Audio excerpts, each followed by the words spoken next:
Last class में हम isomerism discuss कर रहे थे। आइसोमेरिज्म में हमने कौन कौन सा डिस्कस किया था? चेन डिस्कस कर लिया था, पोजीशन डिस्कस कर लिया था, उसके बाद फंक्शनल ग्रुप आइसोमेरिज्म और रिंग चेन आइसोमेरिज्म। तो उसमें हमारा जो लास्ट पार्ट बचता है वो है मेटामेरिज्म। ठीक है, तो जो हम लास्ट पार्ट अब कवर कर रहे हैं मेटामेरिज्म। तो चलिए मेटामेरिज्म को देखते हैं। यहां पे देखो, मेटामर्स में हमने क्या लिखा है? मेटामर्स में हमने लिखा है compounds having same molecular formula but different arrangement of alkyl group about polyvalent functional group. ठीक है, ये फर्स्ट स्लाइड है, different arrangement of alkyl group around polyvalent functional group. तो मेटामर्स के लिए जो आपको पहला चीज पता होना चाहिए कि पॉलीवेलेंट फंक्शनल ग्रुप हम किसको बोलते हैं। अगर आपका फंक्शनल ग्रुप मोनोवेलेंट है तो वहां पे मेटामेरिज्म नहीं हो सकता। तो पहला कंडीशन है कि आपका पॉलीवेलेंट फंक्शनल ग्रुप होना चाहिए। ठीक है, अब पॉलीवेलेंट का मतलब है कि उस फंक्शनल ग्रुप से आपको एक से ज्यादा फ्री वैलेंसी दिखेगा। फॉर एग्जांपल, अगर मैं अल्कोहल की बात करता हूं तो अल्कोहल एक मोनोवेलेंट फंक्शनल ग्रुप है क्योंकि यहां पर एक ही फ्री वैलेंसी है। लेकिन अगर मैं ईथर की बात करता हूं तो ईथर में आप देख सकते हो दो फ्री वैलेंसी है, तो इसको हम पॉलीवेलेंट फंक्शनल ग्रुप बोल रहे हैं। Clear? Similarly thiol SH monovalent है, लेकिन थायो ईथर, जैसे ईथर होता है, अगर O की जगह आपने S ले लिया तो उसको हम थायो ईथर बोलते हैं और थायो ईथर आपका पॉलीवेलेंट हो गया। अगेन इसके आगे आप देखोगे तो एल्डिहाइड आपका मोनोवेलेंट होता है, लेकिन कीटोन आपका पॉलीवेलेंट होता है क्योंकि कीटोन में आप देख सकते हो कि यहाँ पर फ्री वैलेंसी दोनों साइड है, मोर देन वन है, इसलिए हम इसको पॉलीवेलेंट बोल रहे हैं। अगेन हैलाइड आप देख सकते हो मोनोवेलेंट होता है। जब हम अमीन की बात करते हैं तो 1 डिग्री अमीन आपका मोनोवेलेंट होता है, लेकिन 2 डिग्री 3 डिग्री अमीन आपका पॉलीवेलेंट होता है, क्योंकि इस केस में यहां पर दो फ्री वैलेंसी या फिर तीन फ्री वैलेंसी है। तो 2 डिग्री 3 डिग्री आपका पॉलीवेलेंट होगा, 1 डिग्री आपका मोनोवेलेंट होगा। Clear? Cyanide, isocyanide, carboxylic acid, acid halide, sulphonic acid, amide, ये सारे आपके मोनोवेलेंट होते हैं। यहाँ पे सब पे एक ही फ्री वैलेंसी है। अमाइड के केस में भी ये चीज हम ध्यान रख सकते हैं कि 1 डिग्री अमाइड आपका मोनोवेलेंट होता है, लेकिन 2 डिग्री 3 डिग्री अमाइड पॉलीवेलेंट होता है। ठीक है, 1 डिग्री अमाइड मोनोवेलेंट और 2 डिग्री 3 डिग्री में दोनों साइड आप देख सकते हो more than one free valency है, तो इस केस में हम बोलेंगे ये पॉलीवेलेंट होगा। क्लियर? अगेन यहाँ पर एक दो एग्जांपल और है, एस्टर भी आपका पॉलीवेलेंट है, एनहाइड्राइड भी आपका पॉलीवेलेंट है, क्योंकि आप देख सकते हो दोनों साइड यहाँ पर फ्री में ये रिकॉग्नाइज करना आना चाहिए कि कौन सा मोनोवेलेंट फंक्शन ग्रुप है, कौन सा पॉलीवेलेंट फंक्शन ग्रुप है, और अगर मोनोवेलेंट हुआ तो वहां पर मेटामेरिज्म नहीं होगा। तो मेटामेरिज्म के लिए पहले आपको ये पता होना चाहिए, देख के समझ में आ जाएगा कि कौन सा पॉलीवेलेंट है कौन सा मोनोवेलेंट है, अपने आप इतना आइडिया होना चाहिए। ठीक है, तो इस चीज को यहां पर हम समझ सकते हैं। अब यहां पर देखो मेटामेरिज्म का आगे वाला पार्ट, यहां पर हम लिखा है having same molecular formula but different arrangement of alkyl group about polyvalent functional group. अब पॉलीवेलेंट फंक्शनल ग्रुप हमें समझ में आ गया, तो अब इस पार्ट को हम कवर कर रहे हैं, different arrangement of alkyl group का क्या सेंस है और उसको हम कैसे चेक करते हैं। ठीक है, तो चलो यहां पर देखते हैं। अब इसको स्टार्ट करने से पहले, इसके कुछ एग्जांपल्स देने से पहले, यहां पर ये दो नोट पॉइंट देखो, इसको भी हम यूज करेंगे और ये भी आपको पता होना चाहिए। पहला में हमने लिखा है if there is change in both side of polyvalent functional group of और एटम,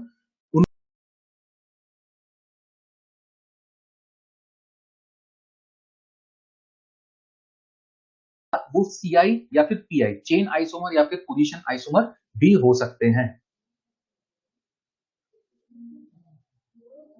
ऑडियो नहीं आ रहा क्या? सुनाई दे रहा नहीं दे रहा? आ गया ना?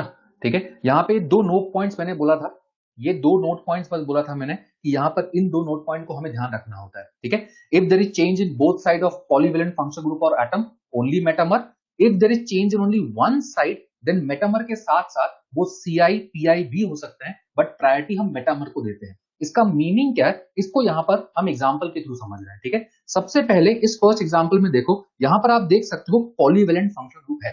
ठीक है, पॉलीवेलेंट फंक्शनल ग्रुप है ईथर।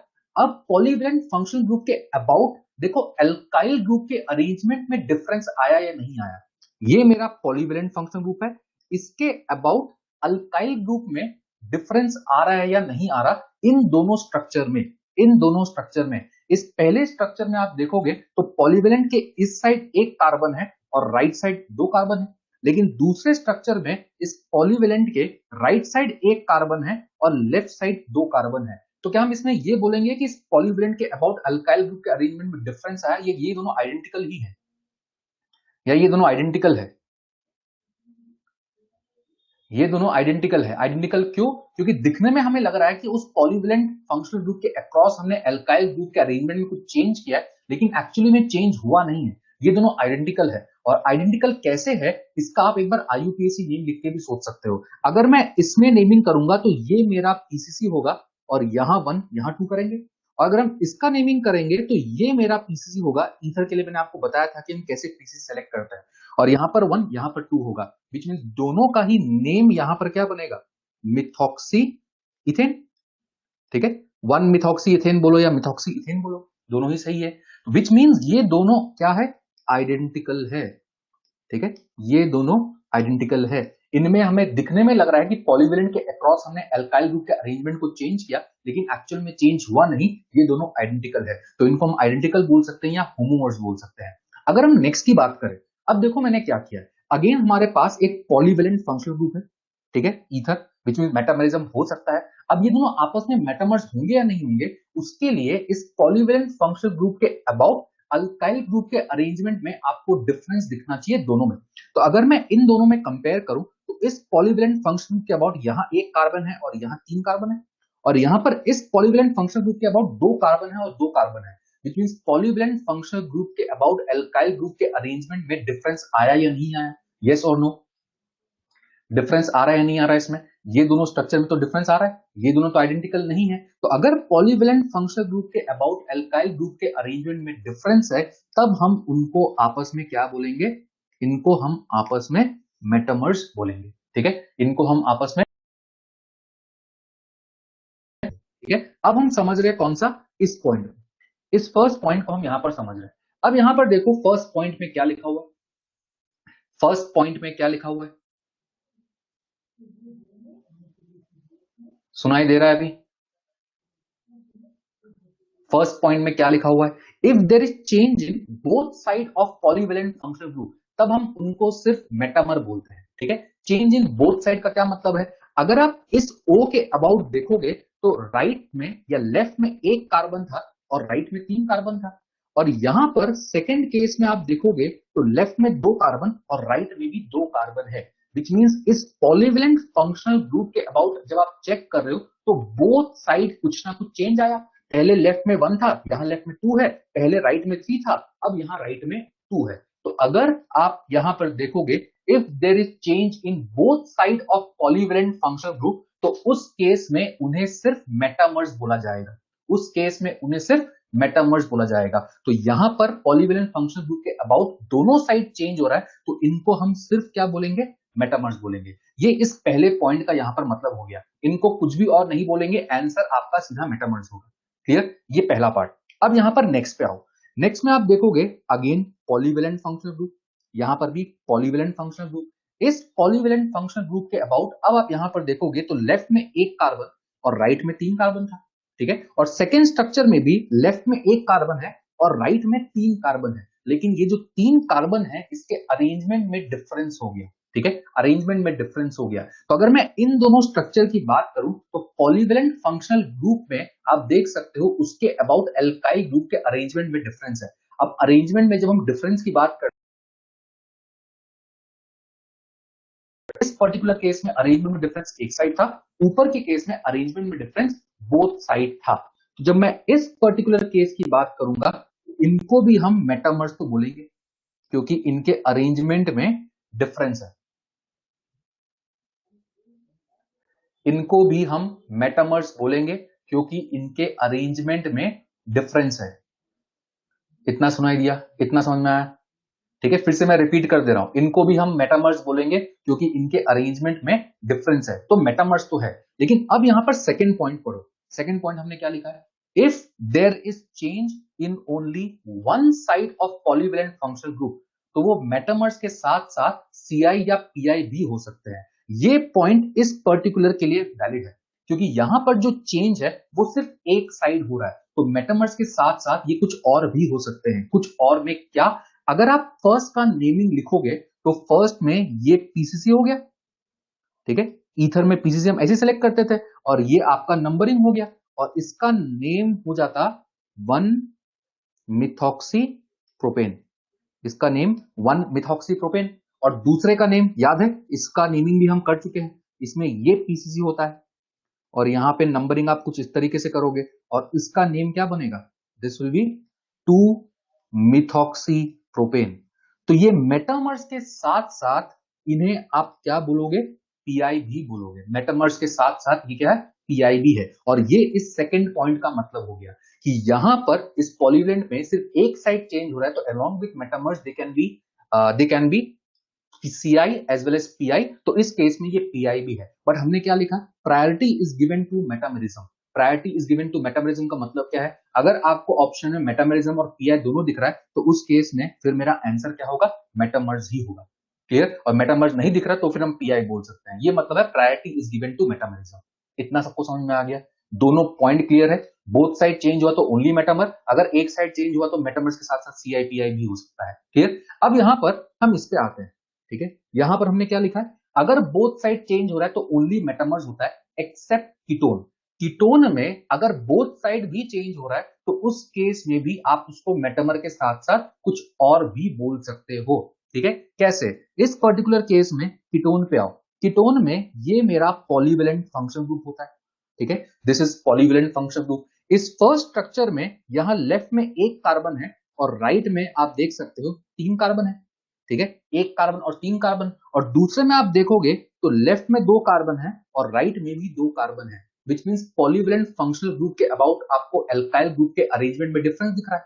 और यहां पर आप देखोगे तो बोथ साइड चेंज हो रहा है, 1 3 था और यहां 2 2 है। अगर बोथ साइड चेंज होता है तो इनको हम क्या बोलते हैं, मेटामर्स। अगर बोथ साइड चेंज हो रहा है तो उनको हम क्या बोलेंगे, मेटामर्स। लेकिन कीटोन के केस में even though both side change हो रहा है, इसको आप मेटामर्स के साथ साथ सीआई या पीआई जो भी वहां पर है वो भी बोल सकते हो। तो इस केस में आप देखोगे तो ये पीआई भी कहलाएगा। क्यों? एक पेंटेन 2 ओन है और दूसरा पेंटेन 3 ओन है, तो ये आपस में क्या होगा, पोजिशनल आइसोमर भी होगा। क्लियर? और नेमिंग से आप समझ सकते हो, पेंटेन 2 ओन, पेंटेन 3 ओन। सबको ये चीज समझ में आ गया? ये चीज सबको क्लियर है? ठीक है, अगर पॉलीवेलेंट के दोनों साइड चेंज हुआ तो ओनली मेटामर एक्सेप्ट कीटोन, और अगर आपको सिर्फ एक साइड चेंज दिख रहा है तो उस केस में मेटामर के साथ साथ वो सीआई पीआई भी हो सकता है। क्लियर? ये एग्जांपल सबको समझ में आ गया? चलो अब आगे मूव करते हैं। आगे हम यहां पर देखेंगे, ये कुछ एग्जांपल्स है। सपोज अगर हम फिफ्थ एग्जांपल की बात करें, फिफ्थ एग्जांपल में बोलो पॉलीवेलेंट फंक्शनल ग्रुप है या नहीं है? पॉलीवेलेंट फंक्शनल ग्रुप है या नहीं है? जल्दी बताओ।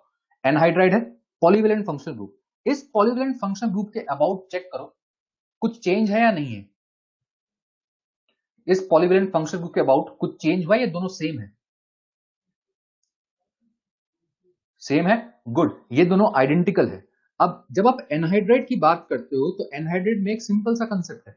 ठीक है, एनहाइड्राइड में ये सोचो कि जब मैं यहां एक कार्बन लगाऊं, यहां 2 कार्बन लगाऊं, या लेफ्ट में 2 कार्बन लगाऊं, राइट में एक कार्बन लगाऊं, क्या कोई फर्क पड़ेगा? एनहाइड्राइड तो आप देख सकते हो सिमेट्रिकल होता है। अगर आप एक साइड एक इधर 2 लगाओगे या इधर 2 लगाओगे, इधर एक लगाओगे, कोई फर्क नहीं पड़ेगा। विच मींस ये दोनों में आप देखोगे स्ट्रक्चर जो है, ये दोनों स्ट्रक्चर आइडेंटिकल ही है।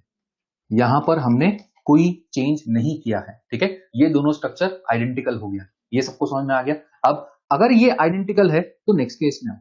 यहां पर देखो पॉलीवेलेंट फंक्शन ग्रुप है या नहीं है? पॉलीवेलेंट फंक्शन ग्रुप है या नहीं है? है, पॉलीवेलेंट फंक्शन ग्रुप है, क्योंकि यहां पर आप देख सकते हो कि एस्टर है। ठीक है, अब ये बताओ जैसे एनहाइड्राइड में ऊपर आइडेंटिकल था, क्या इस केस में भी आइडेंटिकल होगा? क्या इस केस में भी आइडेंटिकल होगा?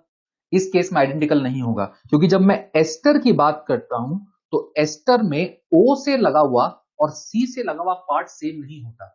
ठीक है, ओ से लगा हुआ और सी से लगा हुआ पार्ट सेम नहीं होता, क्योंकि दोनों साइड आपका सिमेट्रिकल नहीं है। तो इस केस में यहां पर पहले ये एल्काइल ग्रुप था और लेफ्ट में फिनाइल था। अब मैंने क्या किया, राइट में फिनाइल कर दिया और लेफ्ट में एल्काइल कर दिया, विच मींस अब यहां पर इस पॉलीवेलेंट फंक्शनल ग्रुप के अबाउट यहां पर आपको अरेंजमेंट में डिफरेंस दिख रहा है, तो इनको हम आपस में क्या बोलेंगे, ये आपस में मेटामर्स कहलाएंगे। ठीक है, ये आपस में मेटामर्स कहलाएंगे। और ये दोनों आइडेंटिकल नहीं है, ये आप ऐसे भी सोच सकते हो, एस्टर की नेमिंग में सबसे पहले हम इसको लिखते हैं, ओ से अटैच पार्ट।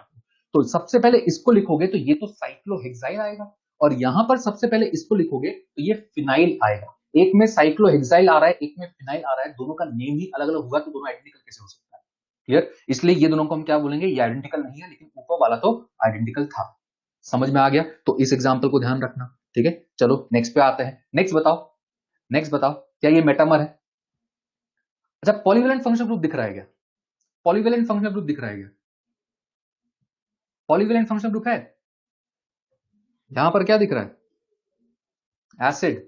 एसिड पॉलीवेलेंट नहीं होता। एसिड क्या होता है? मोनोवेलेंट। और मोनोवेलेंट दिखा तो मेटामर तो हो ही नहीं सकता, ठीक है। मोनोवेलेंट दिखा तो मेटामर तो हो ही नहीं सकता। ये दोनों आपस में आप देखोगे तो एक कार्बोक्सिलिक एसिड है और दूसरा कौन सा फंक्शनल ग्रुप है?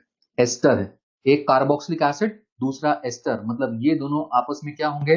फंक्शनल ग्रुप आइसोमर होंगे। ये दोनों आपस में फंक्शनल ग्रुप आइसोमर होंगे। हम गलती क्या करते हैं, हमें ये देखते हैं कि यहाँ पे CO है, पहले यहाँ पे राइट में H था और लेफ्ट में CH3 था, और अगले केस में राइट में CH3 कर दिया, लेफ्ट में H कर दिया, मतलब पॉलीवेलेंट के अबाउट चेंज कर दिया। लेकिन पहला एसिड है, दूसरा एस्टर है, और एसिड में मेटामरिज्म हो ही नहीं सकता। तो इसका आंसर क्या होगा? Functional group isomer. क्लियर? एक और चीज मैंने आपको लास्ट क्लास के एंड में प्रायोरिटी ऑर्डर बताया था। प्रायोरिटी ऑर्डर मैंने क्या बताया था? RFMCP, ठीक है। RFMCP, ये मैंने आपको प्रायोरिटी ऑर्डर बताया था, ठीक है। तो कभी भी आपको ये लग रहा है किसी क्वेश्चन में कि वो मेटामर भी है, चेन भी है, तो आपको आंसर क्या करना है? मेटामर। कहीं आपको लगता है कि वो फंक्शनल ग्रुप भी है, मेटामर भी है, तो आपको आंसर क्या करना है? Functional group. तो आपको ये प्रायोरिटी ऑर्डर के अकॉर्डिंग आंसर करना है। कभी भी आपको कंफ्यूजन लगे कि तो दोनों दिख रहा है, तो जो प्रायोरिटी में पहले आता है आंसर हम उसी को करेंगे। क्लियर? ये चीज ध्यान रखिएगा। अच्छा, नेक्स्ट में बताइए, क्या ये आपस में मेटामर्स है? ये आपस में मेटामर्स है?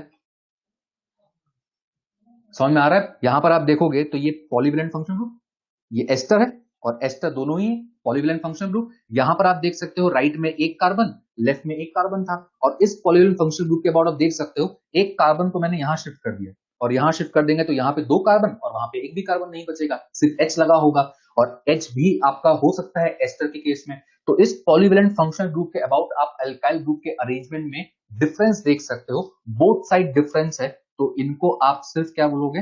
मेटामर्स बोलोगे। इनको सिर्फ मेटामर्स, कोई चेन वगैरह कुछ नहीं होगा, सीधा क्या होगा? मेटामर्स। अगर आपको पॉलीवेलेंट के बोथ साइड चेंज दिख रहा है तो आंसर सिर्फ मेटामर्स होगा। इतना क्लियर? ठीक है, समझ में आ गया। चलो नेक्स्ट पे मूव करते हैं। 8th में COH कहां है? एस्टर है ये। COO इस साइड देखते हैं, ये एसिड थोड़ी होता है। COOH ऐसा होने से एसिड होता है, वो एस्टर है। फंक्शनल ग्रुप देखना आना चाहिए, ठीक है। चलो नेक्स्ट पे मूव करते हैं। नेक्स्ट हम लास्ट एग्जांपल देख रहे हैं इसमें। इस पर्टिकुलर एग्जांपल में बताओ, यहां पर देखो पॉलीवेलेंट फंक्शनल ग्रुप है या नहीं है, और ये बताओ कि ये आपस में क्या होंगे।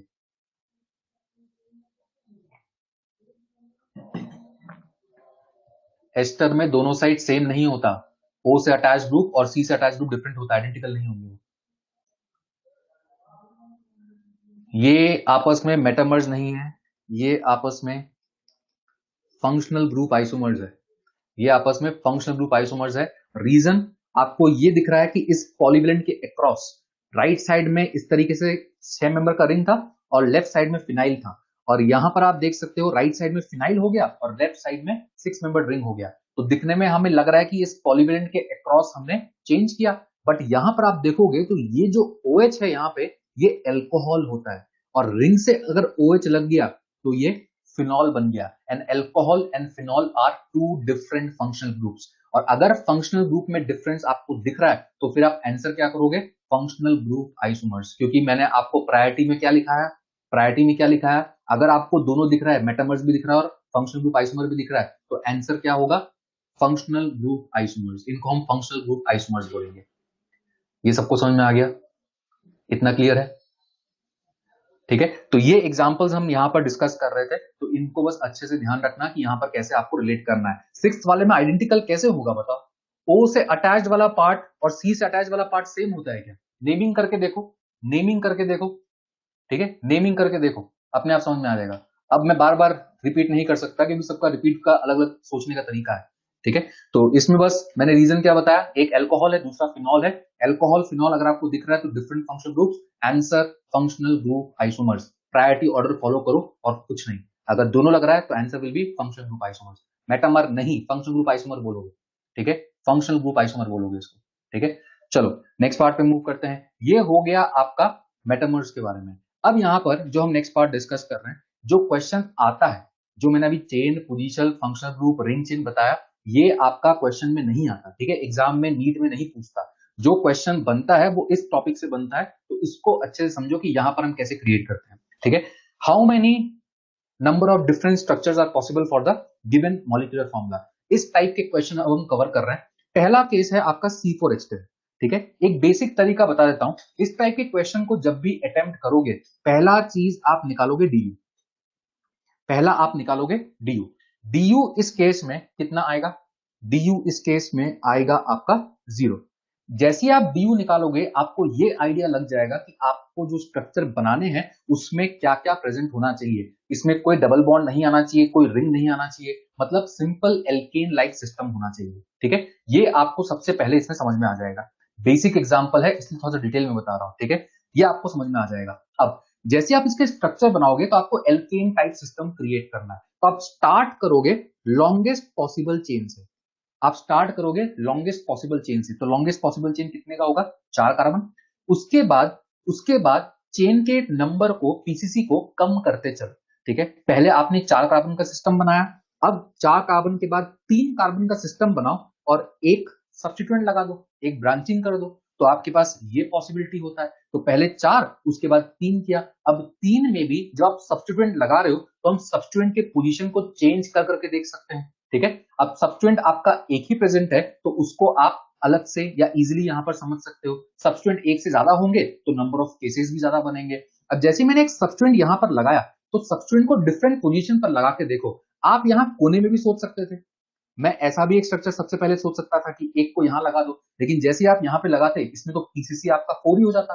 पीसीसी आपका 4 हो जाता, मतलब ये तो पहला ही स्ट्रक्चर हो जाता। तो यहां पर आप देखोगे तो कितने स्ट्रक्चर बन सकते हैं?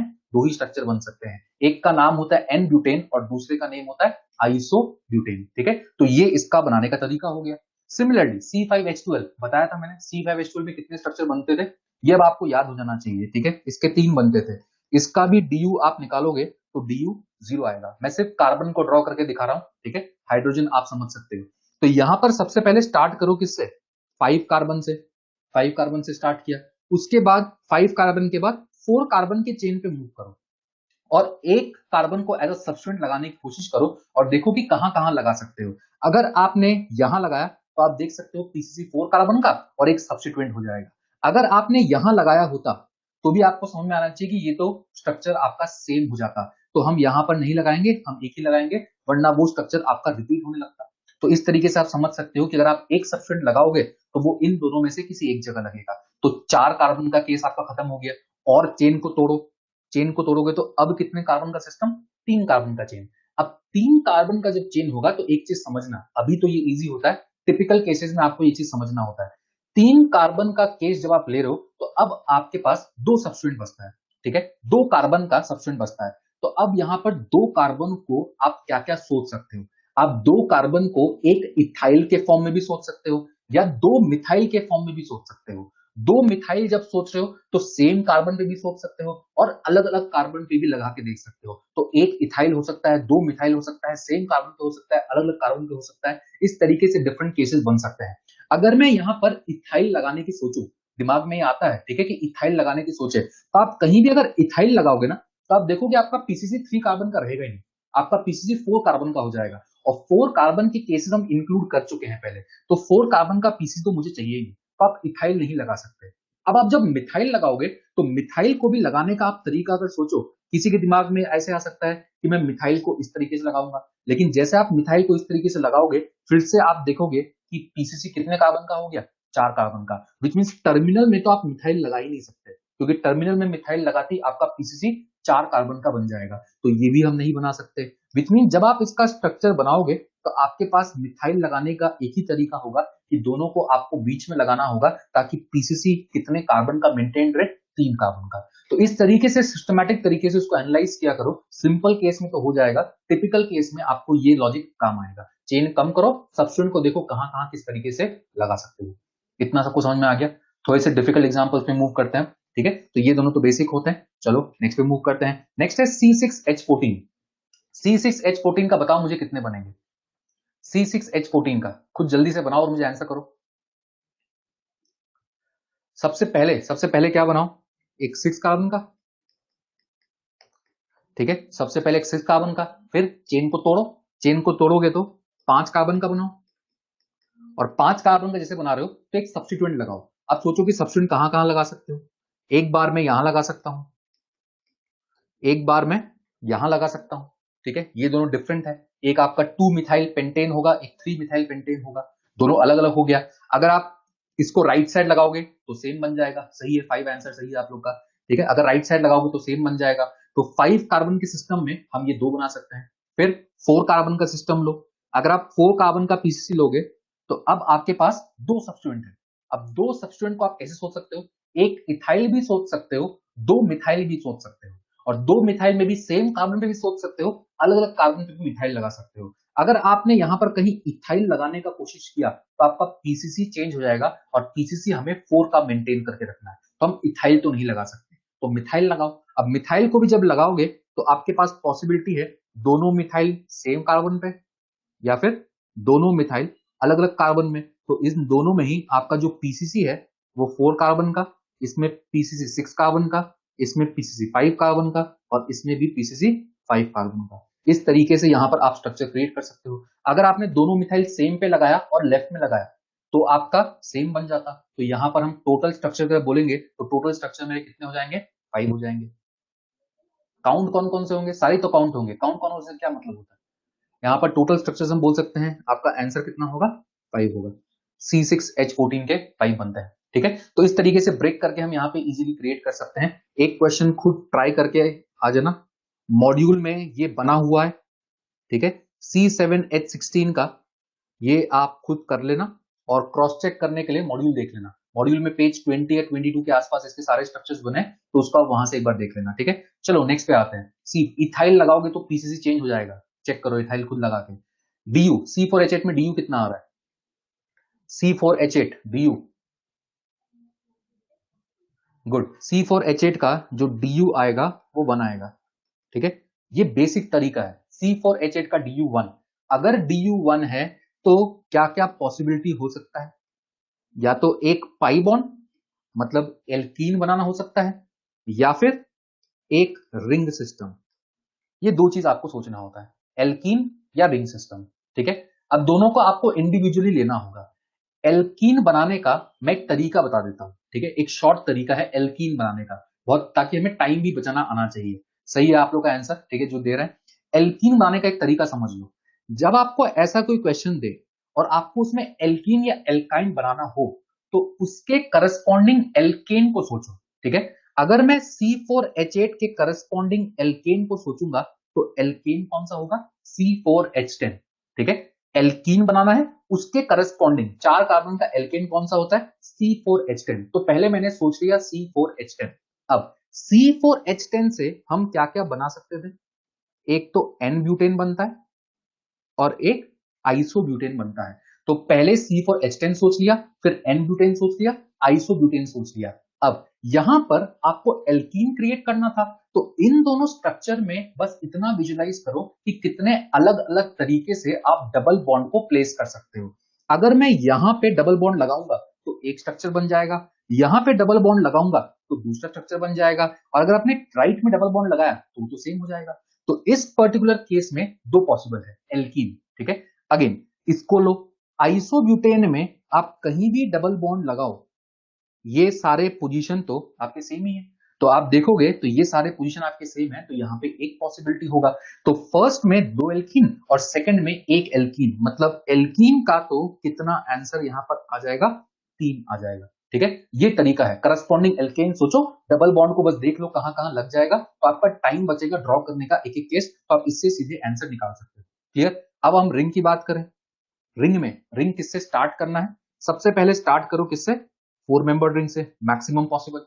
उसके बाद चेन को कम करते जाओ, 4 मेंबर्ड के बाद 3 मेंबर्ड लो और एक सब्स्टिट्यूएंट लगा लो, और एक सब्स्टिट्यूएंट लगाने का और कोई तरीका ही नहीं है। तो रिंग के जब हम केस की बात करेंगे तो आपका आंसर कितना होगा, 2, और टोटल आप देखोगे तो आंसर इस केस में कितना आएगा, 5 आएगा, ठीक है। टोटल 5 स्ट्रक्चर बनेगा। तो ये तरीका ध्यान रखना, ठीक है, एल्केन को यूज करके एल्कीन तक पहुंचने का, इससे हम फास्ट कर सकते हैं। क्लियर। चलो एक खुद ट्राई करो, C5H10, C5H10 का खुद ट्राई करो, जल्दी बताओ मुझे।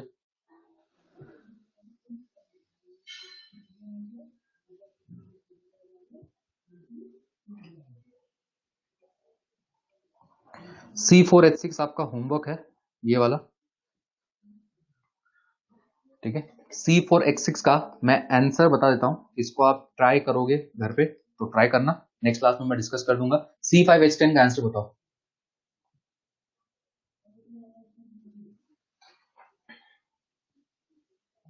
सही है जो आपने लिखा है, बाकी लोग बताओ जल्दी। सबसे पहले तो ये समझ में आना चाहिए, DU 1 है, मतलब एल्कीन बन सकता है और साइक्लो एल्केन बन सकता है, एल्कीन और साइक्लो एल्केन।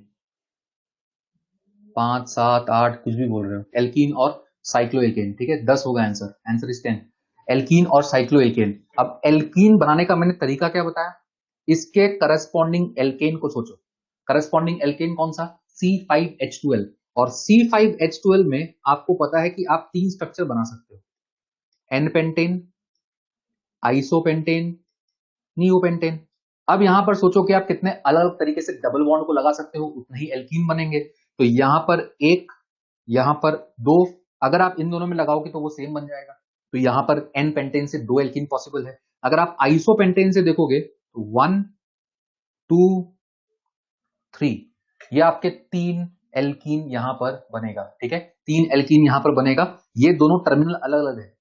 पहले वाले टर्मिनल में यहां पर बीच में मिथाइल भी लगा है, लेकिन राइट साइड के टर्मिनल में वहां पे कोई मिथाइल नहीं लगा है। तो यहां पर कितने पॉसिबिलिटी है, 3 एल्कीन आप बना सकते हो। और अगर मैं नियो की बात करूंगा, यहां पर एक भी एल्कीन नहीं बनेगा, क्योंकि जैसे आप यहां पर डबल बॉन्ड लगाने की कोशिश करोगे, कार्बन के वैलेंसी 5 हो जाएंगे, तो नियो पेंटेन से कोई एल्कीन नहीं बनेगा। तो एल्कीन इन दोनों से बनेगा, और इन दोनों से मिला के कितना एल्कीन आप बना सकते हो, 5 एल्कीन आप क्रिएट कर सकते हो।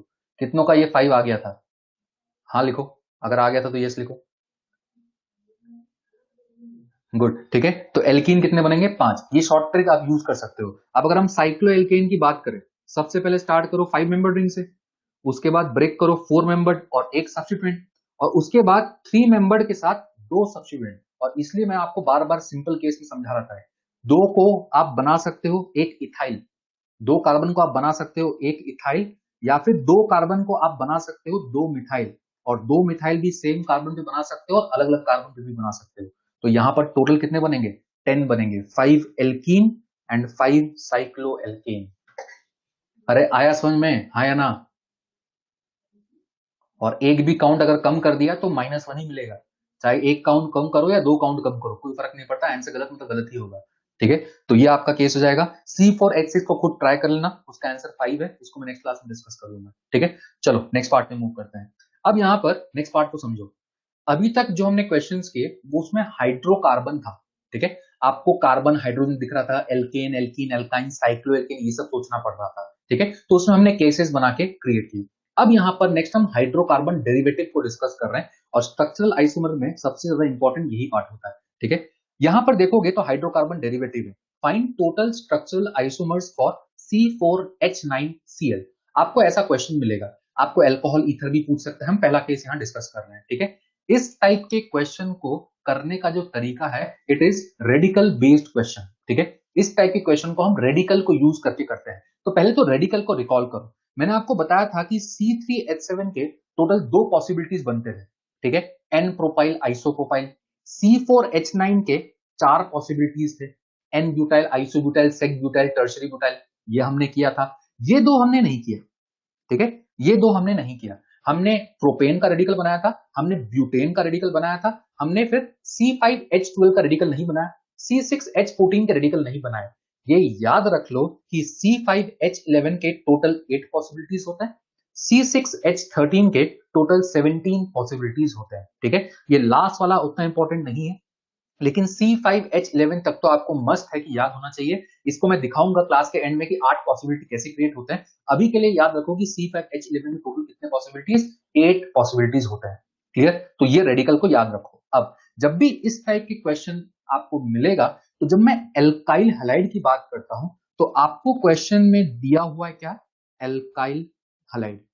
और एल्काइल हैलाइड जैसी आपको दिया है, इसको हम कैसे रिप्रेजेंट करते हैं, आरएक्स के फॉर्म में। अगर आप इसका DU निकालोगे तो DU आपका 0 आएगा, DU तो सबसे पहले निकाल लेना ताकि आपको आइडिया लग जाए कि यहाँ पर आपका कोई डबल बॉन्ड रिंग वगैरह कुछ नहीं होगा, तो DU इसका 0 आएगा। और एल्काइल हैलाइड को हम RX के फॉर्म में रिप्रेजेंट करते हैं। तो क्वेश्चन में जो भी आपको फॉर्मूला दिया उसमें से सिर्फ आपको ये R को आइडेंटिफाई करना है, और जैसे आप उस क्वेश्चन में R को आइडेंटिफाई करोगे तो आपका ये पार्ट बन जाएगा C4H9 और X की जगह यहाँ पर क्या लगा हुआ है Cl, विच मीन मेरा जो रेडिकल वाला पार्ट है वो कौन सा है C4H9 है। इतना क्लियर। और जैसे ही C4H9 दिखा आपको डायरेक्टली ये सोचना है कि C4H9 के तो कितने पॉसिबिलिटीज होते हैं, 4 पॉसिबिलिटी, विच मींस इस मॉलिक्यूलर फॉर्मूले से आप 4 एल्काइल हैलाइड के स्ट्रक्चर बना सकते हो। जितने रेडिकल के पॉसिबिलिटीज उतने ही स्ट्रक्चर उसके पॉसिबल है। और ये 4 स्ट्रक्चर कौन कौन से होंगे ये आप खुद समझ सकते हो। एक आप बना सकते हो एन ब्यूटाइल, एक आप बना सकते हो सेक ब्यूटाइल, एक आप बना सकते हो आइसोब्यूटाइल क्लोराइड, और एक आप बना सकते हो टर्शरी ब्यूटाइल क्लोराइड। तो आपका आंसर इस केस में डायरेक्टली कितना होगा 4 होगा। ये सबको समझ में आया या नहीं आया? ये सबको समझ में आया नहीं आया? इतना क्लियर है।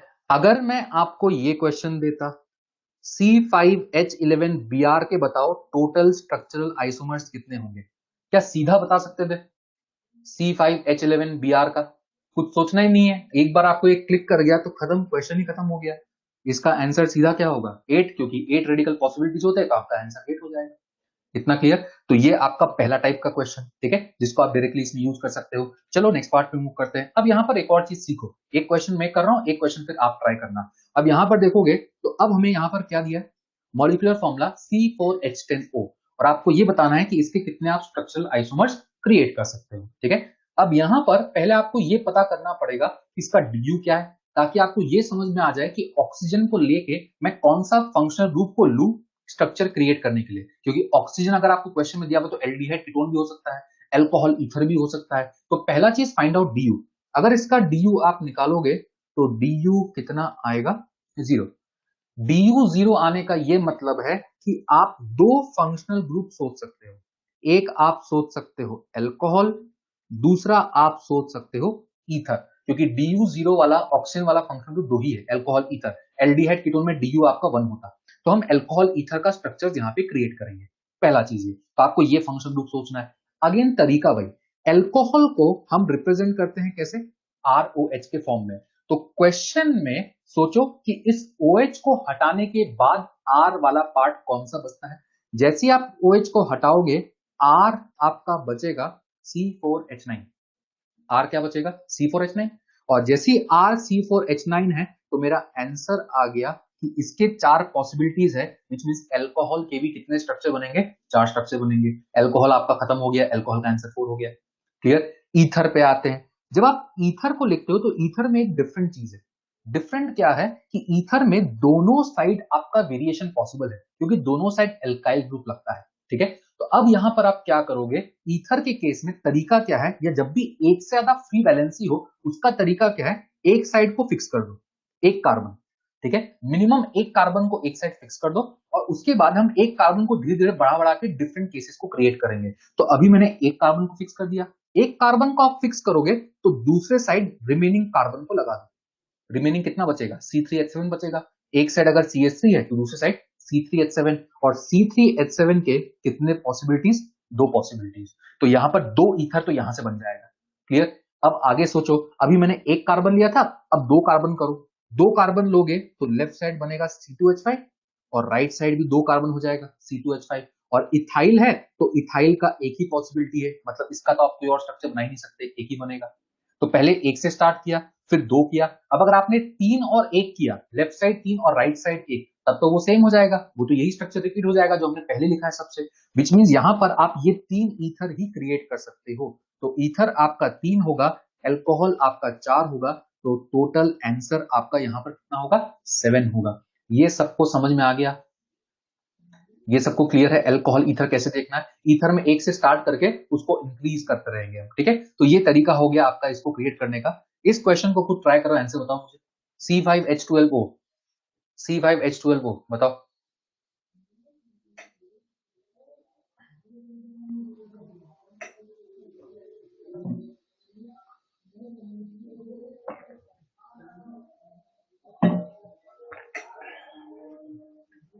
टोटल आंसर पूछ रहा हूं मैं।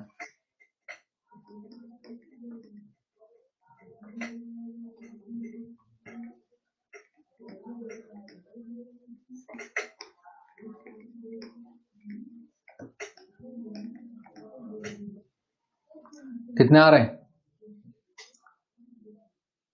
14 सही है। जिसका 14 नहीं आ रहा गड़बड़ कर रहा है कुछ। ठीक है, आंसर आपका 14 सही है। यहां पर सबसे पहले अल्कोहल अगर बनाओगे तो अल्कोहल आपका ROH, और उसको लिखोगे कैसे? C5H11OH और C5H11 के 8 पॉसिबिलिटीज, तो आपका अल्कोहल तो सीधा हो गया, कितने बनेंगे? 8 बनेंगे। ठीक है, ईथर में आओ। ईथर का तरीका मैंने क्या बताया? एक कार्बन से स्टार्ट करो, एक कार्बन लेफ्ट में रखोगे तो राइट साइड में 4 कार्बन रखने पड़ेंगे, C4H9, तो यहां पर 4 पॉसिबिलिटी। ठीक है, अब आगे बढ़ो, यहां पर एक कार्बन बढ़ाओ, C2H5 रखोगे तो यहां पे 3 कार्बन हो जाएगा, और 3 कार्बन के 2 पॉसिबिलिटी यहां पर।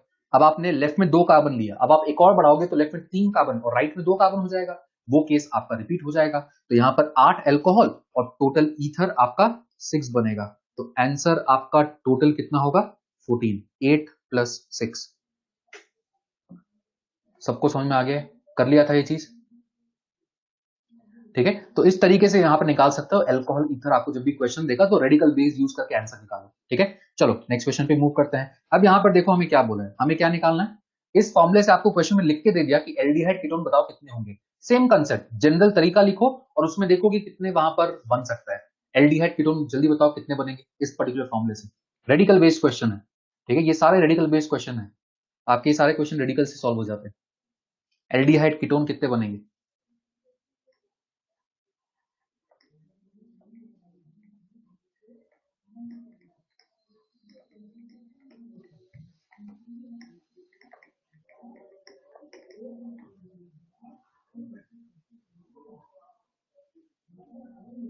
सब अलग अलग आंसर दे रहे हो, 3 4 5।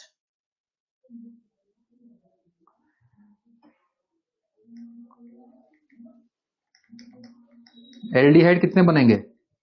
एल्डिहाइड 2 बनेंगे। अरे 3 कैसे बनेंगे? एल्डिहाइड 2 बनेंगे। एल्डिहाइड 2। एल्डिहाइड को हम लिखते कैसे? RCHO।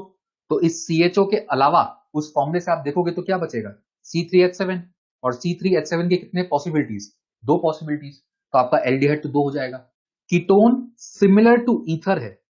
ठीक है, यहां पर दोनों साइड वेरिएशन पॉसिबल है, तो एक एक करके स्टार्ट करो। सबसे पहले एक साइड एक कार्बन लो, अगर एक साइड एक कार्बन लोगे तो यहां पे आपका C2H5 बचेगा, C3H7 नहीं बचेगा, C2H5 बचेगा, क्योंकि कीटोन में भी एक कार्बन आता है, तो उस कार्बन को भी तो फॉर्मूले में डालना पड़ेगा ना। तो अगर यहां पर देखोगे तो आपका एक साइड CH3 है तो दूसरे साइड C2H5, और यहां पर आप देख सकते हो कि इसका एक ही पॉसिबिलिटी है, तो 1 और 2, और अगर आपने लेफ्ट साइड कार्बन को बढ़ाया 2 किया तो राइट साइड 1 करोगे तब तो सेम ही हो जाएगा। ठीक है, तो आपका आंसर कितना होगा? 2 एल्डिहाइड और 1 कीटोन। कितनों का आ गया था? 4 5 6, कहां से बोल रहे थे फिर आंसर? ठीक है, तो इसका जो आंसर होगा aldehyde plus ketone, answer will be 3। ये आप बना सकते हो उस पर्टिकुलर केस से। अरे ठीक है, बोला था, समझ में आ गया, आ गया ना समझ में, बस काफी है इतना। ठीक है, गुड। चलो नेक्स्ट पे मूव करते हैं। नेक्स्ट यहां पर एक क्वेश्चन जो देख रहे हैं, find all structural isomers possible for the molecular formula C4H11N। ठीक है, तरीका वही। ठीक है, तरीका वही। सबसे पहले DU बताओ इसका, C4H11N DU।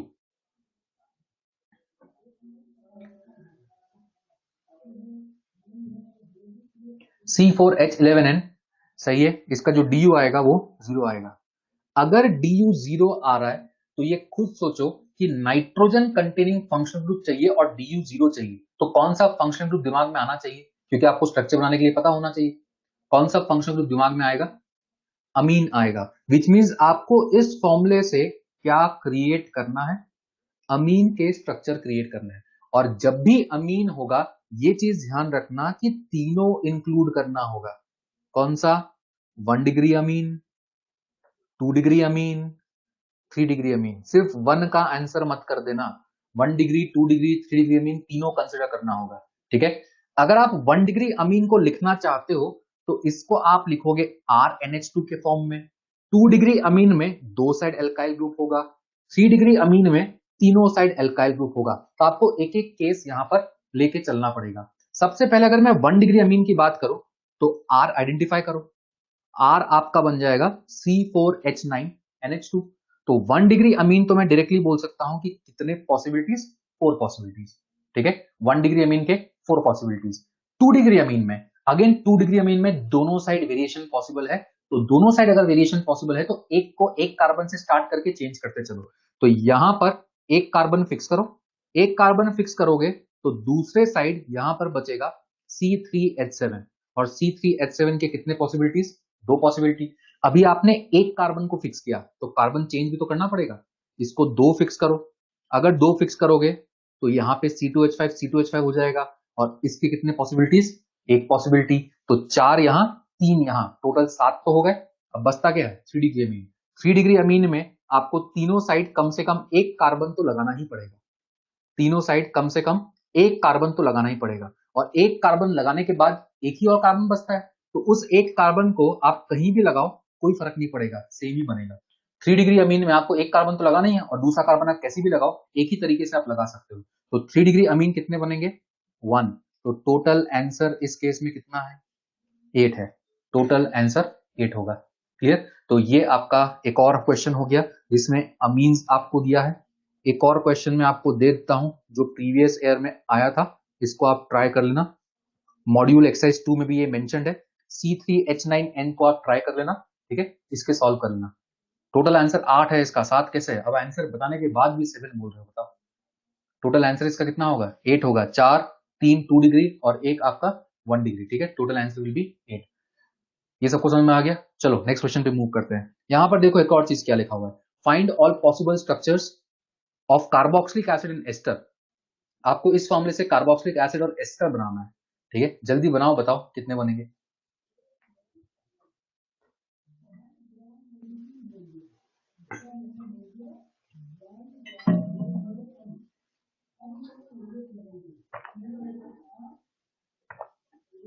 डीयू निकालना ही नहीं है आपको, एसिड एस्टर बनाया, बोला है कि एसिड और एस्टर निकालो, तो सिर्फ एसिड और एस्टर के बारे में सोचो। कार्बोक्सिलिक एसिड,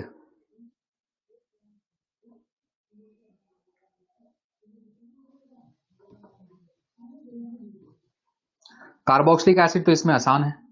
कार्बोक्सिलिक एसिड का आंसर कितना हो जाएगा, 2।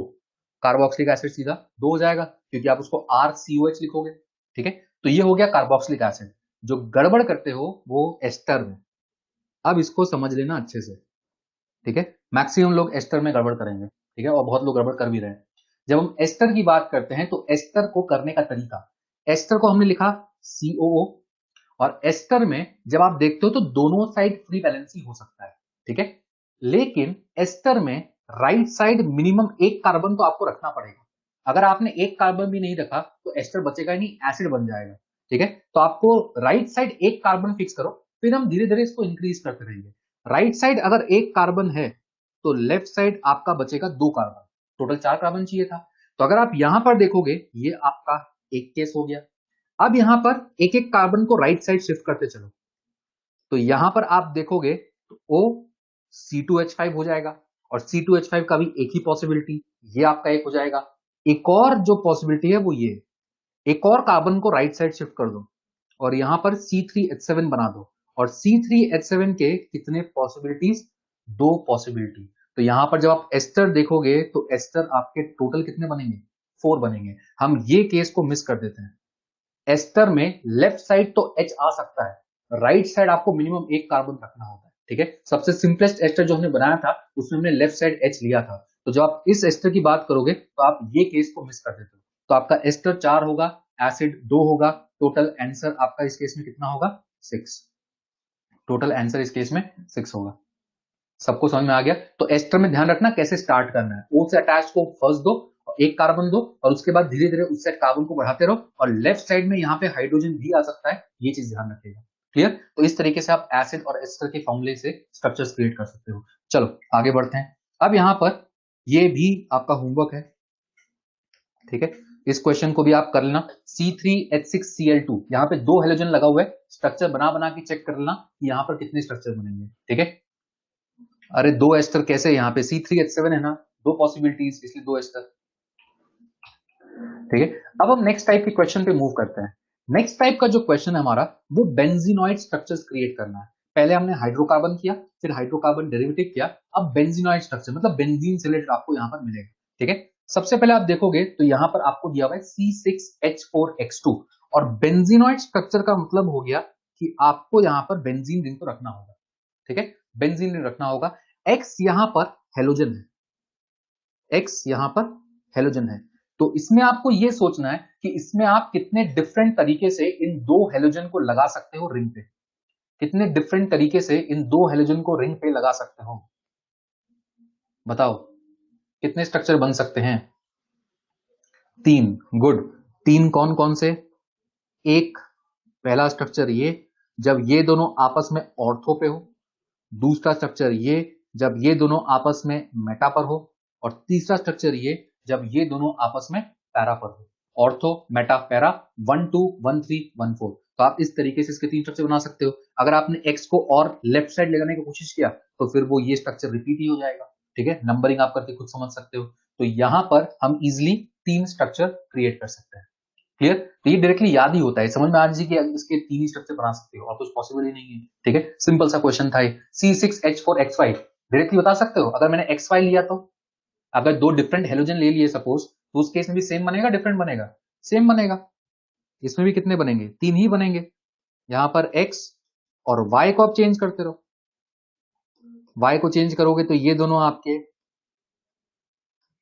ऑर्थो, मेटा और तीसरा पैरा पे। तो यहां पर भी कितने स्ट्रक्चर्स बनेंगे?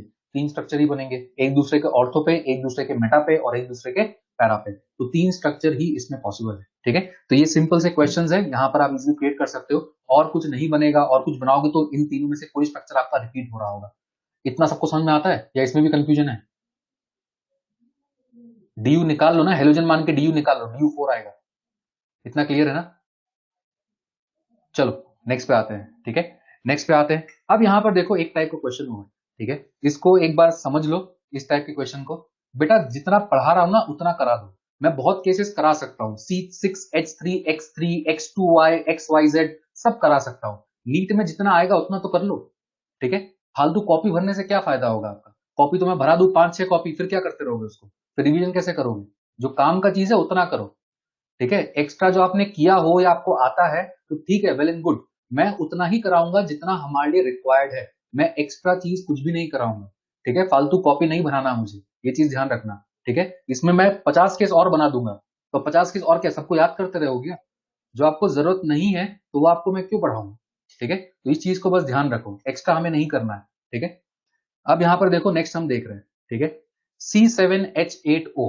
C7H8O से आपको सोचना है कि आपको बेंजीनॉइड स्ट्रक्चर्स कौन कौन से क्रिएट करना है। ठीक है, तो सबसे पहला चीज तो आपको यह पता होना चाहिए कि ऑक्सीजन को यूज करके मैं कौन सा फंक्शनल ग्रुप क्रिएट करूं। तो पहला काम आप करोगे, निकालोगे DU, ताकि आपको यह समझ में आ जाए कि मुझे कौन से फंक्शनल ग्रुप लेने हैं। ठीक है, अब जब हम इसकी बात करते हैं, इसका DU आप निकालोगे तो DU सब कैलकुलेट कर सकते हैं। इसका वो मुझे समझ में आता है कि DU4 आएगा। और DU4 आने का क्या सेंस हुआ? जब आप इस रिंग को देखोगे और बेंजीनॉइड स्ट्रक्चर की बात करोगे तो बेंजीनॉइड का पार्ट में ही DU4 हो गया। और अगर इसमें ही DU4 हो गया मतलब आप कोई और DU को कहीं नहीं लगा सकते। मतलब आप एल्डिहाइड कीटोन जैसा फंक्शनल ग्रुप इस स्ट्रक्चर में नहीं लगा सकते। अगर एल्डिहाइड कीटोन लगाया तो DU5 हो जाएगा, तो आप ऐसा क्रिएट नहीं कर सकते। विच मीन्स आपको क्या सोचना है? DU बिना आपको कौन सा फंक्शन ग्रुप दिमाग में आना चाहिए? एल्कोहल, ईथर, जिसका DU 0 होता है। लेकिन कभी भी रिंग सिस्टम होना तो 3 चीज सोचोगे। अभी तक तो हम एल्कोहल, ईथर सोच रहे थे, लेकिन अब यहां पर आप एक और चीज सोचोगे, वो होगा फिनॉल। और एल्कोहल फिनॉल डिफरेंट होते हैं। ठीक है, अगर रिंग से OH होगा तो फिनॉल होगा, रिंग से OH नहीं होगा तो फिनॉल नहीं होगा। तो अगर रिंग केस हो ना तो उसमें फिनॉल भी अब सोचना, क्योंकि अभी तक हम एल्कोहल सोचते आ रहे थे। तो फिनॉल, एल्कोहल, ईथर, ये 3 चीज आप सोचोगे। अब यहां पर आप देखोगे कि रिंग में कितने कार्बन है? 6 कार्बन। लेकिन मेरे फॉर्मूले में कितने कार्बन है? 7 कार्बन। तो आपको एक कार्बन कहीं और लगाना होगा और एल्कोहल, फिनॉल, ईथर के बारे में सोचना होगा। तो अगर मैं फिनॉल से स्टार्ट करूं तो फिनॉल का मतलब है कि कहीं ना कहीं OH तो लगेगा। ठीक है, कहीं ना कहीं OH तो लगेगा। अगर OH लग गया तो आपके पास क्या बचता है? आपके पास एक कार्बन लगाना और बचता है। अब आप ये सोचो कि एक कार्बन को आप कितने डिफरेंट तरीके से लगा सकते हो। तो डिफरेंट तरीके क्या क्या हो सकते हैं? आप एक कार्बन को ऐसे लगा सकते हो इसके ऑर्थो पे, एक कार्बन को इसके मेटा पे लगा सकते हो, या फिर एक कार्बन को इसके पैरा पे लगा सकते हो। तीन पॉसिबिलिटी है। तो यहाँ पे फिनॉल के आप तीन स्ट्रक्चर्स क्रिएट कर सकते हो, और ये जो स्ट्रक्चर है इसको हम बोलते हैं क्रेसॉल। अगर OH के साथ CH3 लगाओ उसको हम क्रेसॉल बोलते हैं। तो this is orthocresol, this is metacresol, this paracresol, ये इसका कॉमन नेम होता है। ठीक है, तो फिनॉल के ये तीन पॉसिबिलिटीज होते हैं। फिनॉल के बाद एल्कोहल। अब जब आप एल्कोहल क्रिएट करोगे तो रिंग से OH नहीं लग सकता, किससे लगना होगा? किसी कार्बन से। तो आपके पास एक कार्बन है, एक कार्बन है तो उससे OH लगा दो। जैसे आप उससे OH लगाओगे तो आपका एल्कोहल बन जाएगा। तो एल्कोहल बन गया, फिनॉल बन गया, बचता क्या है? ईथर। अगर ईथर है तो आपको ऐसा एक स्ट्रक्चर क्रिएट करना पड़ेगा OCH3 करके, तो आपका ये ईथर क्रिएट हो जाएगा। तो यहाँ पे आप देखोगे तो टोटल कितने स्ट्रक्चर्स पॉसिबल है? टोटल 5 स्ट्रक्चर्स यहाँ पे पॉसिबल है, अल्कोहल, फिनॉल, ईथर को इंक्लूड करके। ठीक है, तो इस टाइप के क्वेश्चन को हम ऐसे अटेम्प्ट करते हैं। एक बार इसको सीख लो, आगे से कभी भी ऐसा क्वेश्चन आए तो डायरेक्टली आप आंसर कर सकते हो, क्योंकि इसका आंसर हमें याद हो जाता है अगर ऐसा क्वेश्चन कहीं हमें मिलता है। ठीक है, सिमिलर लॉजिक से, अरे एल्डिहाइड कैसे होगा? DU क्वेश्चन में 4 आएगा फॉर्मूले को यूज करके, DU 5 क्यों नहीं होगा? फॉर्मूला यूज करो तो DU निकालो ना, मैं अपने हिसाब से DU थोड़ी बोल रहा हूँ। DU के लिए फॉर्मूला निकालो, फॉर्मूला यूज करो। ठीक है, DU में फॉर्मूला यूज करोगे तो कितना आएगा? फॉर्मूले से आप निकालोगे तो 4 आएगा, 5 क्यों नहीं होगा? इसका क्या सेंस हुआ फिर? मैं अपने हिसाब से थोड़ी DU बता रहा हूँ, इसका फॉर्मूले से DU जो आएगा वही DU है। तो एल्डिहाइड नहीं हो सकता, कीटोन नहीं हो सकता। ठीक है, सिर्फ अल्कोहल, फिनॉल, ईथर आप सोच सकते हो। समझ में आ गया? ठीक है, एक सिमिलर क्वेश्चन आपको दे रहा हूं, इसमें करो। ठीक है, एक सिमिलर क्वेश्चन सेम लॉजिक से करो।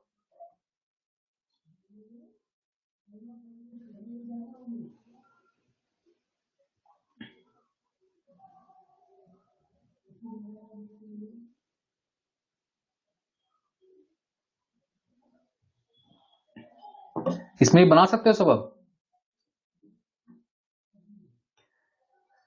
इसमें भी सिमिलर तरीके से, ठीक है, सिमिलर तरीके से सोचो और खुद बनाओ।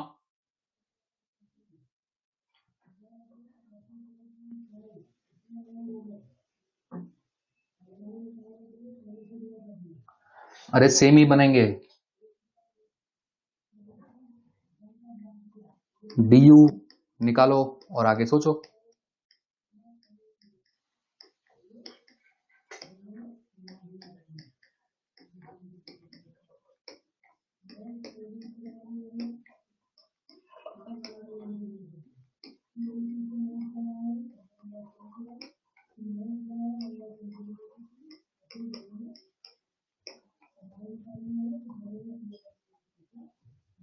बना नहीं बना? कितने बनेंगे इसके भी? 5 बनेंगे। जैसे वहां OH लगा था, OH की जगह यहाँ पे NH2 लगा दो और सिमिलर केसेस क्रिएट कर दो जैसे वहां पे आपने किया था। तो यहाँ सब केस में अमीन ही होगा। ठीक है, सारे केस में इसको अमीन ही बोलते हैं। एक आपका 2 डिग्री अमीन बन रहा होगा, 1 डिग्री अमीन बन रहा होगा, यहाँ पर कुछ एनिलीन के केसेस बन रहे होंगे। इस पर्टिकुलर स्ट्रक्चर का नेम होता है टोलुइडीन। ठीक है, इसको हम बोलते हैं टोलुइडीन। जैसे वो क्रेसॉल था, ये टोलुइडीन है। अगर NH2 और CH3 रिंग पे लगा हो उसको हम बोलते हैं टोलुइडीन। तो ये हो गया ऑर्थोटोलुइडीन, मेटाटोलुइडीन और पैराटोलुइडीन। क्लियर? तो ये दोनों केसेस बहुत स्टैंडर्ड केस है, इसको आप डायरेक्टली ध्यान रख सकते हो कि इनमें 5 स्ट्रक्चर बनते हैं और वो 5 स्ट्रक्चर कुछ इस तरीके से बनेंगे। इतना क्लियर? TOLUIDINE, टोलुइडीन। ठीक है, इतना समझ में आ गया? चलो लास्ट में मूव करते हैं। अब यहाँ पर नेक्स्ट पार्ट हम देखते हैं एक और टाइप का क्वेश्चन। ठीक है, जो इस टॉपिक का लास्ट एक क्वेश्चन है उसको हम देख रहे हैं। Find total number of structural monochloro derivative possible for the following. आपको ऐसा भी क्वेश्चन पूछता है। ठीक है, how many structural monochloro derivative are possible. तो पहले तो इसका मीनिंग समझो कि मोनोक्लोरो डेरिवेटिव क्या होता है। मान लो आपके पास कोई हाइड्रोकार्बन है RH, इस हाइड्रोकार्बन से आपने H को हटा के एक Cl लगा दिया। ठीक है, H को हटा के Cl लगा दिया, मतलब आपने हाइड्रोकार्बन का डेरिवेटिव क्रिएट कर दिया। हाइड्रोकार्बन से H को हटा के कुछ भी लगाओगे तो हाइड्रोकार्बन डेरिवेटिव बनेगा। तो यहां पर आपने हाइड्रोकार्बन डेरिवेटिव क्रिएट कर दिया। ठीक है, अगेन एक H हटा के एक Cl लगा, तो एक Cl वाले कंपाउंड को हम बोल रहे हैं मोनोक्लोरो डेरिवेटिव। ठीक है, तो ये जो कंपाउंड यहां पे बना इसी को हम क्या बोलते हैं? Monochloro derivative. अगर आपको क्वेश्चन में ये पूछा है कि आप कितने मोनोक्लोरो डेरिवेटिव्स क्रिएट कर सकते हो। तो आपको ये देखना होता है उस कंपाउंड में कि आप कितने डिफरेंट तरीके से H को हटा सकते हो। जितने डिफरेंट तरीके से H हट सकते हैं उतने डिफरेंट तरीके से वहां पे Cl आ सकते हैं और उतने ही मोनोक्लोरो डेरिवेटिव बनेंगे। तो हमें क्वेश्चन में ये आइडेंटिफाई करना है कि कितने डिफरेंट तरीके से आप H हटा सकते हो, और H को हटाना मतलब रेडिकल बनाना, यही तो था। H को हटाना मतलब क्या बनाना? रेडिकल बनाना। तो आप जितने डिफरेंट तरीके से उस कंपाउंड में रेडिकल बना सकते हो उतने डिफरेंट मोनोक्लोरो डेरिवेटिव वहां पे बन सकते हैं। ये सबको समझ में आया मैंने क्या बोला? जितने डिफरेंट तरीके से H हटा सकते हो, जितने डिफरेंट तरीके से रेडिकल बन सकते हैं, उतने ही डिफरेंट तरीके से मोनोक्लोरो क्रिएट होंगे। ये आपका क्वेश्चन को करने का तरीका होगा। अब अगर मैं पहले केस की बात करूं, यहां पर कितने रेडिकल बन सकते थे? यहां पर कितने रेडिकल? दो। एन ब्यूटेन है, सबको समझ में आना चाहिए। एन ब्यूटेन से कितने रेडिकल बन सकते थे? दो। एक आप यहां से H हटा सकते हो, एक आप यहां से H हटा सकते हो। एक आपका एन ब्यूटाइल बनता, एक आपका सेक ब्यूटाइल बनता। तो अगर यहां पर दो डिफरेंट तरीके से रेडिकल बन सकते हैं तो दो डिफरेंट तरीके से वहां पे क्लोरीन लग सकते हैं, या फिर मैं बोल सकता हूं कि यहां पर दो मोनोक्लोरो डेरिवेटिव पॉसिबल है। तो आपका सीधा आंसर हो जाएगा कितना? 2। सबको समझ में आ गया चीज? ठीक है। नेक्स्ट में बताओ, नेक्स्ट भी हम कर चुके हैं। सेकंड के केस में कितने रेडिकल बन सकते थे? दो, क्योंकि ये आइसोब्यूटेन है। एक यहां से, दूसरा यहां से, तो इसका भी आंसर हो जाएगा 2। यहां पर 2 हो जाएगा। कहीं साइड में ऐसा लिख के रख लेना जो मैंने बताया, ठीक है, कि जितने डिफरेंट तरीके से रेडिकल बनेंगे उतने ही डिफरेंट तरीके से मोनोक्लोरो बनेंगे, ताकि ये चीज जब बाद में रिवाइज करो तो आपको क्लिक कर जाए। क्लियर? तो इसका भी आंसर हमारा कितना होगा? 2। चलो नेक्स्ट क्वेश्चन पे आओ। थर्ड का मुझे आंसर बताओ जल्दी। थर्ड में, गुड, थर्ड में भी 2 होंगे। थर्ड में अगर आप देखोगे तो ये जो टर्मिनल वाले चारों पोजीशन है ना, ये सिमेट्रिक है। इनमें से आप कहीं से भी H को हटाओ, सेम रेडिकल बनेगा। और ये दोनों जो पोजीशन है, ये दोनों सिमेट्रिक है, ये दोनों आइडेंटिकल है। तो आप यहां पर देखोगे तो इसमें आप टोटल कितने डिफरेंट तरीके से रेडिकल क्रिएट कर सकते हो? 2। तो इस केस में आपका आंसर कितना होगा? 2 होगा। सबको समझ में आ गया? नेक्स्ट में बताओ, बेंजीन में, बेंजीन में कितने तरीके से बना सकते हो? गुड। बेंजीन में एक ही बन सकता है। बेंजीन में तो ये सारे पोजीशन एक जैसे हैं ना, तो बेंजीन में आप किसी भी एक पोजीशन को यूज करो, H को हटा के बाद Cl लगा दो, क्लोरोबेंजीन बन जाएगा, और कुछ बन ही नहीं सकता। तो अगर फोर्थ केस में आप बात करोगे तो फोर्थ केस में आंसर आपका क्या होगा? 1 होगा। ठीक है, फोर्थ केस में 1। अच्छा, जब हम नैप्थलीन की बात करते हैं ना, नैप्थलीन का, ठीक है, अगर आपको आता है तो सही है। नैप्थलीन में 2 बनते हैं। मैं आपको एक बार ये बता देता हूँ, ठीक है, नैप्थलीन में 2 कैसे बनते हैं, इसको ध्यान रखना। ठीक है, नैप्थलीन में ये जो पोजीशंस होते हैं ये आइडेंटिकल होते हैं। ठीक है, और ये जो टर्मिनल वाले पोजीशंस होते हैं ये आइडेंटिकल होते हैं। ये 4 जो हमने 1 लिखा है ये आइडेंटिकल होता है, और जो हमने 2 लिखा है ये आपके आइडेंटिकल होते हैं। ठीक है, अब यहां पर ये आइडेंटिकल क्यों होते हैं इसको ऐसे समझो। यहां पर मैं 4 जो 1 लिखा उसको एक बार बना के बता दे रहा हूं। ठीक है, मान लो यहां पे मैंने क्लोरीन लगा दिया, यहां पे मैंने क्लोरीन लगा दिया, यहां पे मैंने क्लोरीन लगाया, और एक फोर्थ केस। ये चारों आपके सेम ही है, ये चारों डिफरेंट नहीं है, ये चारों स्ट्रक्चर आपके सेम है। कैसे? इसको ऐसे सोचो कि पहला केस, ठीक है, ये पहला केस है, ये पहला केस सपोज सोचो ऐसे, और यहाँ पे क्लोरीन लगा हुआ है। ठीक है, अब इसको फ्लिप कर दो, इसको पूरे स्ट्रक्चर को फ्लिप कर दो। जैसे आप पूरे स्ट्रक्चर को फ्लिप करोगे आप देखोगे ये सेकंड स्ट्रक्चर क्रिएट हो जाएगा। खुद सोचो। ठीक है, अभी ये ऐसा है और यहाँ पे सपोज क्लोरीन लगा हुआ है। अगर आपने इसको फ्लिप कर दिया तो ये जो क्लोरीन आपका लेफ्ट में है, ये क्लोरीन कहां पहुंच जाएगा? राइट में पहुंच जाएगा। तो ये स्ट्रक्चर क्रिएट हो जाएगा। अब सोचो, अगर मुझे इस स्ट्रक्चर से ये स्ट्रक्चर क्रिएट करना है तो ये अभी ऐसे है, इसको नीचे की तरफ फ्लिप कर दो। जैसे आप इसको नीचे की तरफ फ्लिप करोगे आपका ये तीसरा स्ट्रक्चर क्रिएट हो जाएगा। समझ में आ रहा है नहीं आ रहा है? ठीक है, नीचे की तरफ फ्लिप कर दोगे तो आपका तीसरा स्ट्रक्चर क्रिएट हो जाएगा। ठीक है, और उसके बाद ये स्ट्रक्चर कैसे क्रिएट करना है खुद सोचो। एक और बार इस साइड फ्लिप कर दो, एक और बार इस साइड फ्लिप करोगे तो यहाँ पे चौथा स्ट्रक्चर भी क्रिएट हो जाएगा। विच मीन ये जो चारों स्ट्रक्चर्स हैं ये आपके सेम ही है। ठीक है, तो ये चारों पोजीशन को हम आइडेंटिकल बोलते हैं। सिमिलरली ये जो 2 मैंने लिखा ये भी पोजीशन सेम है। क्लोरीन लगाओ, फ्लिप करके खुद ट्राई करना, आपको दिख जाएगा कि ये स्ट्रक्चर्स आइडेंटिकल होते हैं। अरे यहाँ पर बीच में क्लोरीन क्यों नहीं लगाया? यहाँ पे बीच में क्लोरीन क्यों नहीं लगाया? बहुत बड़ा डाउट है ये।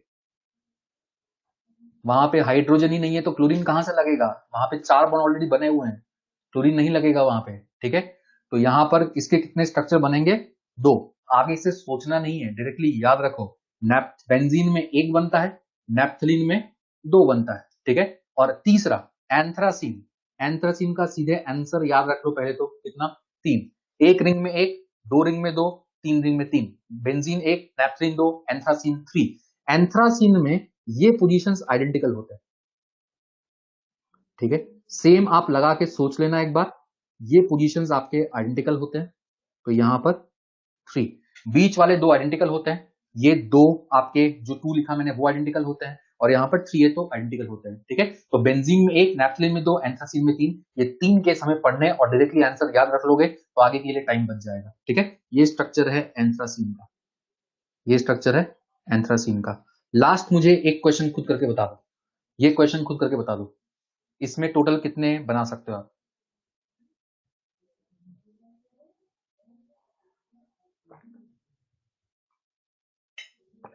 टोटल कितने बन सकते हैं।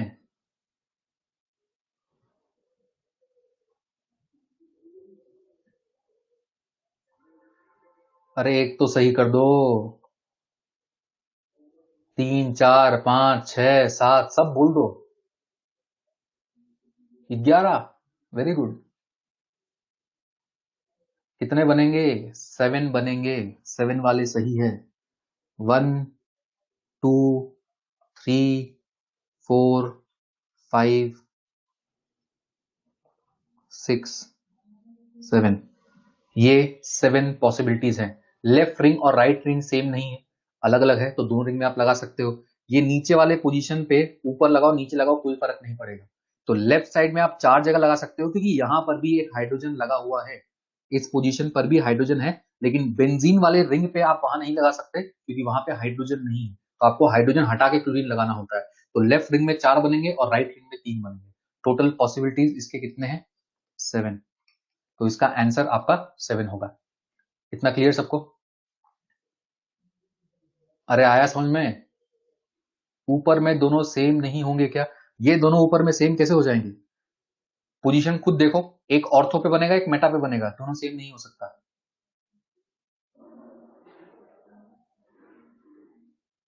अरे लेफ्ट वाले रिंग में कितने पॉसिबिलिटीज, ये सारे पॉसिबिलिटीज अलग है ना। लेफ्ट वाले रिंग में उस सब्स्टिट्यूएंट के रेस्पेक्ट में सोचो, पोजीशन अलग अलग हो जाएंगे ना।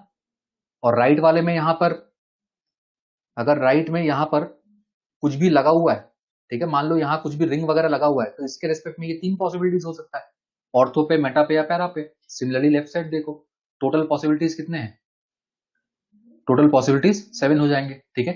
अब एक और चीज ध्यान रखना कि ये जो हमने क्वेश्चन किया, ये स्ट्रक्चरल आइसोमर था। जब हम स्टीरियो पढ़ लेंगे तो आपको क्वेश्चन में ऐसा लिख के देगा, फाइंड टोटल मोनोक्लोरो डेरिवेटिव, तो आपको स्ट्रक्चरल और स्टीरियो दोनों को काउंट करना होता है। यहां पर क्वेश्चन में स्पेसिफिकली मेंशन था स्ट्रक्चरल, इसलिए हमने स्टीरियो का कोई रोल नहीं दिखा। बाद में जब आप क्वेश्चन करोगे और टोटल मोनोक्लोरो बोल दिया तो स्ट्रक्चरल और स्टीरियो सब काउंट करके आंसर देना होगा। तो उस टाइप के क्वेश्चन को हम फिर से बाद में डील करेंगे, अभी के लिए बस हम यहाँ पर स्ट्रक्चरल समझ लेते हैं, ठीक है। एक लास्ट पार्ट जल्दी से जो हम कवर कर रहे हैं,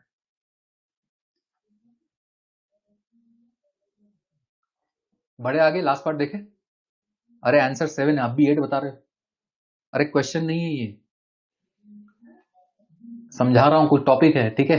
कौन सा है 8, कहाँ 7, क्या बता रहे हो, आंसर नहीं बता पूछ रहा मैं, ठीक है। यहाँ पर एक चीज समझो, C5H11 के मैंने आपको बताया था कितने रेडिकल बनते हैं, 8 रेडिकल बनते हैं। वो 8 रेडिकल कौन कौन से बनते हैं बस वो एक बार समझा रहा हूँ, ठीक है। C4H9 जैसे 4 बनते थे ना, 2 एन ब्यूटेन से, 2 आइसोब्यूटेन से, 2 एन ब्यूटेन से, 2 आइसोब्यूटेन से। तो यहाँ पे हम देख रहे हैं कि C5H11 को आप कितने तरीके से बना सकते हो। तो मैंने लिया एन पेंटेन, आइसोपेंटेन, नियोपेंटेन, क्योंकि रेडिकल जो बनेगा वो इन्हीं से बनेगा, H को हटा के, और उनका फॉर्मूला C5H11 होगा। अब यहाँ पर ये बताओ, एन पेंटेन से कितने अलग अलग तरीके से H हटा सकते हो, कितने रेडिकल बन सकते हैं, 3। गुड, सबको ये चीज समझ में आना चाहिए। फर्स्ट, सेकेंड, थर्ड, ये 3 डिफरेंट पोजीशन है, और अगर आप इस साइड जाओगे तो फिर से सेम बनने लगेगा। तो एन पेंटेन में 3 पॉसिबल होते हैं, ठीक है, ये तीनों डिफरेंट पोजीशंस है। जब मैं आइसोपेंटेन की बात करता हूं कितना बनना चाहिए, आइसोपेंटेन में, आइसोपेंटेन में 4 बनेंगे, 1, 2, 3 और ये वाला डिफरेंट होता है कंपेयर टू राइट कार्बन। ये कार्बन सबसे पहला वाला 1 डिग्री है, दूसरा वाला 2 डिग्री है, तीसरा वाला 3 डिग्री है, मतलब ये तीनों तो अलग अलग है। लेकिन ये जो राइट वाला 1 डिग्री है और जो लेफ्ट वाला 1 डिग्री है, ये दोनों सेम नहीं है, क्योंकि राइट वाले कार्बन के जस्ट नेक्स्ट कार्बन पे कोई मिथाइल नहीं लगा और लेफ्ट वाले कार्बन के जस्ट नेक्स्ट कार्बन पे एक मिथाइल लगा हुआ है। तो यहां पर ये आपका फोर्थ होगा और ये दोनों सेम है। इन दोनों में से आप किसी को भी चूज करो, ये आपका सेम होगा। तो आइसोपेंटेन से कितने रेडिकल बनते हैं? 4। एंड फाइनली जब हम नियोपेंटेन की बात करते हैं तो नियोपेंटेन से एक ही रेडिकल पॉसिबल है, क्योंकि ये सारे पोजीशन सेम है। विच मींस यहां पर टोटल आप देखोगे तो आपको यहां पर 8 रेडिकल्स दिख जाएंगे। ठीक है, ये मैं क्यों बता रहा हूं, क्वेश्चन कुछ इस तरीके से रहता है। मॉड्यूल में भी ऐसा एक क्वेश्चन है, आपसे अगर मैं ये पूछता कि C5H11OH, C5H11OH कितने अल्कोहल बना सकते हो इससे? C5H11OH से कितने अल्कोहल? 8। लेकिन क्वेश्चन वो 8 अल्कोहल कैसे बनता? ये जो 8 अलग रेडिकल बन रहा है ना, उन्हीं रेडिकल में जब आप H को हटाओगे और OH लगाओगे तो 8 डिफरेंट अल्कोहल्स बन जाएंगे। लेकिन क्वेश्चन जो मॉड्यूल में भी है वो ऐसा है कि how many primary alcohols are possible. ठीक है, आपको C5H11OH से प्राइमरी अल्कोहल बताने ही बोला है। तो अब आप इसमें खुद दिमाग लगाना कि इसमें प्राइमरी अल्कोहल कौन कौन सा होगा। ठीक है, तो वो आपको ये कंसेप्ट यूज करके इजीली आप उसको सॉल्व कर लोगे। वो आप खुद ट्राई करना, आपको समझ में आ जाएगा। मॉड्यूल में क्वेश्चन दिया हुआ है, होमवर्क जब मैं लिखाऊंगा वो आपको क्लियर हो जाएगा। ठीक है, तो ये आइसोपेंटेन में 1 और 4 सेम क्यों है? ये सेम क्यों नहीं है, ये अलग अलग क्यों है? इस कार्बन के नेक्स्ट कार्बन पे यहाँ पे कोई मिथाइल नहीं है, लेकिन इस फोर्थ कार्बन के राइट कार्बन पे मिथाइल है, तो दोनों कार्बन सेम नहीं है। दोनों कार्बन सेम नहीं है, इसका मतलब आपको ये दोनों डिफरेंट रेडिकल ट्रीट करने पड़ेंगे। ठीक है, इसलिए वो सेम नहीं है। ठीक है, ये पार्ट आपका खत्म हो गया, स्ट्रक्चरल आपका खत्म हो चुका है। नेक्स्ट क्लास में हम स्टीरियो आइसोमेरिज्म स्टार्ट करेंगे। ठीक है, नेक्स्ट क्लास में हम स्टीरियो आइसोमेरिज्म स्टार्ट करेंगे। चलो मैं ये आपको प्रोवाइड कर देता हूँ, नेक्स्ट क्लास में फिर हम स्टीरियो स्टार्ट करेंगे। Okay, thank you.